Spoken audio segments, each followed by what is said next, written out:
Good morning प्यारे बच्चों। आज हम हिंदी व्याकरण वाटिका से रचनात्मक गतिविधि चैप्टर 17 पेज नंबर 1111 शुद्ध भाव ग्रहण अध्ययन करेंगे। ठीक है, क्या अध्ययन करना है आज हमको? रचनात्मक गतिविधियों में शुद्ध वाक्य ग्रहण। शुद्ध वाक्य ग्रहण शुरुआत करने से पहले हमें सबसे पहले उसको समझना होगा कि शुद्ध वाक्य ग्रहण होता क्या है। तो शुद्ध वाक्य ग्रहण का अर्थ होता है सुनकर ग्रहण करना। जिन बातों को हम अच्छे तरीके से सुनेंगे और उसे ग्रहण करेंगे, उसे समझेंगे, वही होता है शुद्ध वाक्य ग्रहण। किसी भी चीज़ को समझने से पहले हमें उस चीज़ को सुनना बहुत ज़रूरी है। अगर हमने उन बातों को जो सामने वाला कह रहा है उसे अच्छी तरह से सुना है तो हम उसे अच्छी तरह से ही समझ पाएंगे। जो श्रवण शब्द है, श्रवण एक वार्ता होती है जो हमारे कानों से हमारे दिमाग तक पहुँच जाती है। श्रवण क्या होता है? सुनना। श्रवण का अर्थ होता है सुनना। और बातों को जब हम सुनते हैं तो वो हमारे कानों से हमारे दिमाग तक पहुँचती है, तभी हम उसके बारे में समझ पाते हैं कि सामने वाले ने हमसे क्या कहा है। जैसे एक एग्जाम्पल है, रास्ते में ट्रैफिक की जब आवाज़ें आती हैं, P P P P horn बजता रहता है, ये आवाज़ें हैं। घर पर पंखे चलते रहते हैं, टीवी चलती रहती हैं, ये सब बहुत सारी जो आवाज़ें रहती हैं, इन्हें हम कानों से सुनते हैं और हमारे माइंड में एकदम क्लिक होता है कि हॉर्न बज रहा है तो हमें गाड़ी को हमारी थोड़ी साइड करनी है। पंखा चल रहा है तो पंखे की आवाज़ आ रही है, और टीवी चल रही है तो टीवी में न्यूज़ चल रही है, गाने चल रहे हैं, तो हम उसे ध्यान से सुनते हैं और उन्हें सुनकर हमारे माइंड में उसे लेके जाते हैं, हमारे दिमाग तक ये सब बातें पहुंचाते हैं। तो ये जो बातें हमने सुनी है यही होता है श्रवण। और अगर ये बातें हमारे दिमाग तक नहीं जा पा रही है, पहुंच ही नहीं पा रही है, तो वो श्रवण नहीं कहलाएगा। वो सिर्फ हमने इधर से सुना, इधर से निकाल दिया, उसे हमने हमारे दिमाग तक नहीं ले गए, तो वो श्रवण नहीं कहलाएगा। जो भी आपने सुना है लेकिन आपने उसको अपने दिमाग तक नहीं पहुंचाया है तो वो आधा अधूरा श्रवण हो गया, इसलिए उसको श्रवण की संज्ञा नहीं दी जा सकती। जैसे अगर अपन सोच रहे हैं कि हम एक कमरे में बैठे हैं और हम उस कमरे में हमारे टीवी भी चल रही है और मम्मी भी आवाज़ लगा रही है और कहीं रेडियो बज रहा है, बहुत सारी सी वहाँ पर आवाज़ आ रही है, छोटे छोटे भाई बहन खेल रहे हैं, चिल्लाचोट कर रहे हैं, गाने बज रहे हैं, ढोल बज रहे हैं, बारात निकल रही है, ये सब की आवाज़ हम उस कमरे में सुन रहे हैं। लेकिन होता क्या है कि बहुत सी आवाज़ें जब हमारे कानों में पड़ रही तो हम उन सारी आवाज़ों को हमारे दिमाग तक नहीं पहुँचा रहे, हम सिर्फ उसी चीज़ पर फोकस कर रहे हैं जो हमें सुनना है। हम न्यूज़ देख रहे हैं, न्यूज़ पर न्यूज़ वाला जो है वो क्या बोल रहा है, हमें सिर्फ उसी पर ध्यान रखना है कि न्यूज़ क्या आ रही है, तो हमारा फोकस कहाँ है? उस न्यूज़ पर है। अगर हम गाने सुन रहे हैं तो हमारा फोकस उस गाने पे है। अगर हम पिक्चर देख रहे हैं तो हमारा फोकस कहाँ है? हमारी पिक्चर पर है। तो हम सिर्फ पिक्चर पर ही, न्यूज़ पर ही फोकस डालकर वो जो बोल रहा है वही हम हमारे माइंड में ले जाते हैं। वही होती है अच्छी श्रवण कौशलता कि कितना भी शोर हो क्यों ना हो जाए, लेकिन हमें जो सुनना है, जो बातें हमें हमारे दिमाग तक ले जानी है, बस हम उसी पर फोकस करेंगे, उसी पर ध्यान देंगे और वही हमारे माइंड में जानी चाहिए और दूसरी बातें नहीं जानी चाहिए। क्लास में आपको अधिकतर कहा जाता है ध्यान से सुनो, ध्यान से सुनो। तो क्यों कहा जाता है? आपकी श्रवण कौशलता बढ़ाने के लिए ये चीज़ कही जाती है कि बाहर कितने भी बच्चे क्यों ना चिल्ला रहे हो, लेकिन तुम्हें सिर्फ मिस की सर की बातों पर ही ध्यान रखना है कि वो क्या कह रहे हैं। तो यही होती है एक अच्छी श्रवण कौशलता। कभी कभी ऐसा होता है कि हमारे सामने बहुत सारी समस्या खड़ी हो जाती है जिसका हल हम नहीं निकाल पाते, लेकिन अगर हमारी श्रवण कौशलता अच्छी है तो हम उस समस्या को ध्यान से सुनेंगे, समझेंगे और हम आसानी से ही उस समस्या का हल निकाल सकते हैं। तो अच्छी श्रवण कौशलता होना हमारे लिए बहुत जरूरी होता है। हमारी जिंदगी में श्रवण का बहुत ज़्यादा महत्व है। तो ये होती है श्रवण कौशलता। आपके बुक में पेज नंबर 111 पर श्रवण, शुद्ध भाव श्रवण के विषय में कुछ दे रखा है, मैं उसे पढ़ देती हूँ।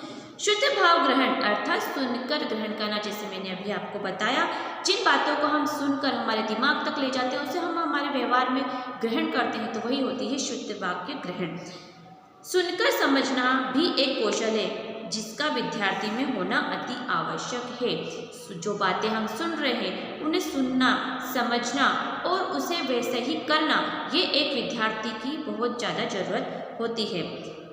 इस कला के अभ्यास के लिए कोई घटना, उद्घोषण, कहानी, वार्तालाप आदि सुनाया जाता है और फिर उससे संबंधित प्रश्न पूछे जाते हैं। जैसे आपने किसी घटना को सुना तो हमारे जो भाव हैं चेहरे के वो उसके आधार पर रहेंगे। जैसे किसी का एक्सीडेंट हो गया तो हमारे भाव क्या रहेंगे, ओह एक्सीडेंट हो गया। अगर हमें किसी ने खुशी के संदेश दिए हैं, खुशी की बात बताई है कि आज तुम पास हो गया, आज तुम्हारा रिजल्ट आया है और तुम एकदम 99% लेकर आए, तो हमारे भाव खुशी के हो जाएंगे कि वाह मैं पास हो गया। तो जो सुनकर हमारे चेहरे से जो भाव प्रकट हो रहे हैं वो शुद्ध भाव कहलाते हैं। ठीक है, ध्यान रहे कि प्रश्न श्रवण करने पर आधारित होना चाहिए। थोड़ा बहुत परिवर्तन करके विविधता लाई जा सकती है। यहाँ एक उदाहरण दे रखा है, उसको हम पढ़ेंगे लेकिन थोड़ी देर के बाद। सबसे पहले हम ये समझेंगे कि एक श्रोता, एक जो सुनने वाला है, जो बातों को ग्रहण करने वाला है, उसमें क्या क्या गुण अच्छे होने चाहिए कि वो एक अच्छा सुनने वाला, एक अच्छा श्रोता बन सके। तो एक अच्छे श्रोता में पहला गुण है कि उसे बातों को ध्यान से सुनना चाहिए। सबसे पहला गुण है उसका बातों को ध्यान से सुनना। ध्यान से सुनने के बाद जब आपको सामने वाला कुछ कह रहा है, हम उसे सुन रहे हैं, तो हमें उससे आंखें मिलाकर देखना है, नज़रों से नज़रें मिलाकर उसे देखना है कि आखिर वो क्या कहना चाह रहे हैं। अगर हम उससे नज़रें नहीं मिलाएंगे, ऐसे नीचे मुंह करके सुनते रहेंगे तो हमारा ध्यान भटक जाएगा। जो वो कह रहा है हम उसे सुन नहीं पाएंगे, समझ नहीं पाएंगे। इसे आई कांटेक्ट कहते हैं कि आई कांटेक्ट बनाकर चलेंगे हम तो हमें बातों को जल्दी से पकड़ सकते हैं। और तीसरा पॉइंट है इसका, खुले दिमाग से सुनना है और सोचना है। हमारा माइंड एकदम खुला हुआ होना चाहिए, भटका हुआ नहीं होना चाहिए कि इधर की भी आवाज़ आ रही है, उधर की भी आवाज़ आ रही है, तो हमारा माइंड थोड़ा भटक जाता है। पर जब हम किसी को सुन रहे हैं तो उसमें पूरा ध्यान हमारा उसी पर ही होना चाहिए। हमारा माइंड एकदम खुला होने के, जैसे ही उसने कुछ बोला तो हमें वो डायरेक्ट हमारे दिमाग में ले जाना है और उसके विषय में सोचना है कि इसने ये जो पॉइंट बोला है ये क्यों बोला है ना। और जब हम कुछ सुन रहे हैं तो एक पॉइंट इसका ये भी है कि अगर हमने किसी से सुना, उसको हम पहले भी सुन चुके हैं। ठीक है, क्लास में हम आपको कुछ पढ़ाते हैं तो आपको थोड़ा हम पुराना भी पढ़ाते हैं, तो पुरानी बातों को जो वक्ता रहता है, बोलने वाला रहता है, उसको ध्यान दिलाना चाहिए कि आपने पहले ऐसा बोला था, अब इसके आगे आप हमें थोड़ा और बताइए। तो उससे क्या होगा कि जो बोलने वाला है, वक्ता है, उसको थोड़ा लगेगा कि इसने मेरी बातों को ध्यान से सुना है, ये एक अच्छा श्रोता है। अगला है प्रश्न पूछना। अगर हमने इस वक्ता से क्रॉस क्वेश्चन करना चाहिए। क्रॉस क्वेश्चन करने से क्या होगा कि उसे लगेगा, उसका कॉन्फिडेंस बढ़ेगा कि ये मेरी बातों को अच्छी तरह सुन रहा है, तो मुझे इसके क्वेश्चन के आंसर देने भी हैं। इसने जो प्रश्न पूछा है मुझे उसके उत्तर तुरंत के तुरंत देने हैं, तो मैं उस तैयारी से ही वहाँ पर जाऊँ कि अगर मुझे किसी ने क्रॉस क्वेश्चन कर लिया तो मैं उसका जवाब दे सकूँ। तो श्रोता का एक ये गुण भी होता है कि अगर आप ध्यान से सुनोगे, समझोगे, तो ही तो आप उससे क्वेश्चन पूछ पाओगे, वरना तो नहीं पूछ पाओगे, है ना।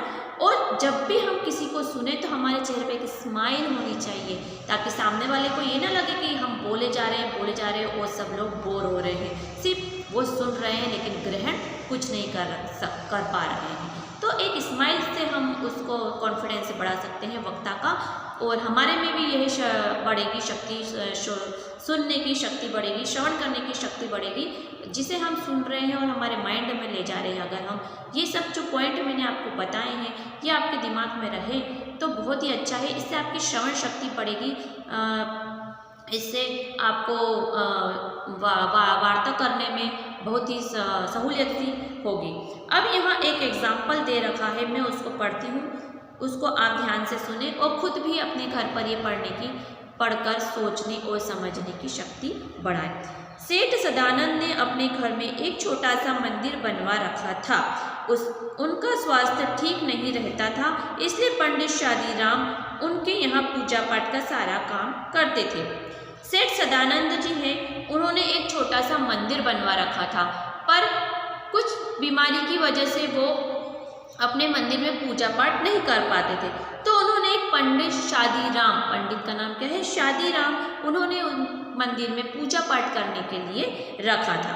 दोनों एक दूसरे का बहुत आदर करते थे। एक बार पंडित जी का लड़का बीमार पड़ा, घर की सारी पूंजी खत्म हो गई तो पंडित जी सेठ से 500 रुपये का कर्ज के रूप में लिए। एक बार क्या होता है कि शादीराम जो पंडित जी हैं, उनका बच्चा बीमार हो जाता है तो वो सेठ से रुपये उधार लेते हैं। 3 साल बीत गए परंतु पंडित जी कर्ज नहीं चुका सके। सेठ जी ने रुपयों की बात कभी भी अपनी जुबान पर नहीं आने दी, परंतु पंडित जी को कर्ज चुकाने की चिंता दिन रात सताती है।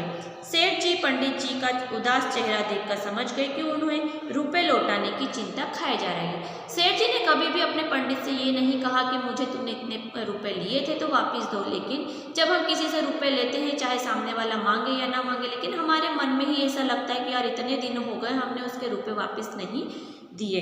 तो पंडित जी को भी ये चिंता सता रही थी कि मैं सेठ जी के रुपए नहीं दे पा रहा हूँ। एक बार सेठ जी किसी काम से पंडित जी के घर आए। अचानक उनकी नज़र मेज पर रखी कुछ पत्रिकाओं पर पड़ी। कुछ देर पत्रिकाओं को उलट पुलट कर देखने के बाद वे बोले, देखिए पंडित जी, इन पत्रिकाओं में कितने सुंदर और दुर्लभ चित्र बने हुए हैं। इन्हें काटकर एक एल्बम में चिपका लीजिए और अखबार में विज्ञापन निकला दीजिए कि आपके पास एक सुंदर एल्बम है, कोई कला प्रेमी व्यक्ति इसे अवश्य खरीद लेगा।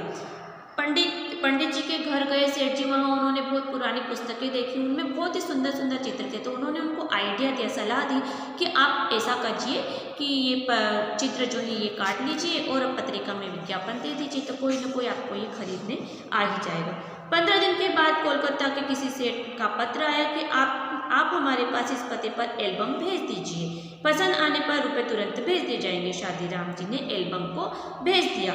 1 सप्ताह के बाद पंडित जी के नाम पर 500 रुपये का मनी ऑर्डर आ गया और साथ ही एक पत्र आया जिसमें एल्बम की प्रशंसा की गई थी। पंडित जी तुरंत उन रुपयों से सेठ जी का कर्ज चुकाए और चैन की सांस ली। जब उनकी एल्बम बिक गई, उन्हें 500 रुपये मिल गए तो उन्होंने कुछ भी नहीं खरीदा उससे, और सबसे पहले अपना कर्ज को चुकाया।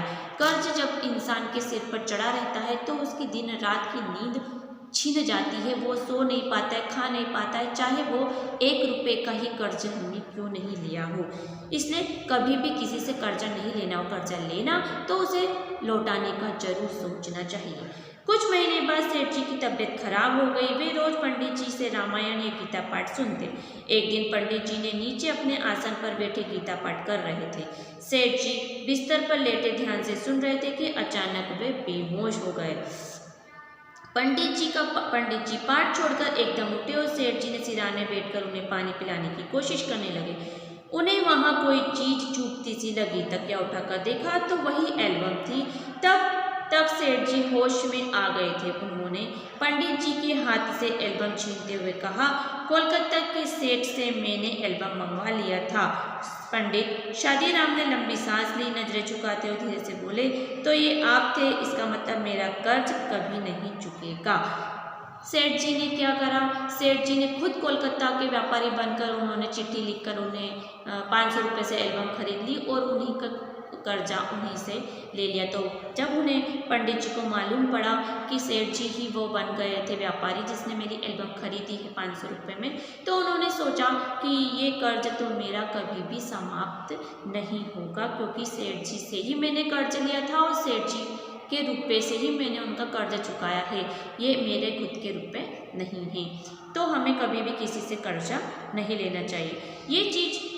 ये जो श्रवण शक्ति है, ये इसमें आपको ये जो मैंने सुनाया है इसे ध्यान से सुनना, उसको समझने की कोशिश करना, उसके बाद इसके नीचे के जो प्रश्न दिए हैं उन्हें हल करने की कोशिश करना। नेक्स्ट वीडियो में हम इसके आगे का अध्ययन करेंगे। ठीक है बच्चों, तो ओके, बाय, थैंक यू।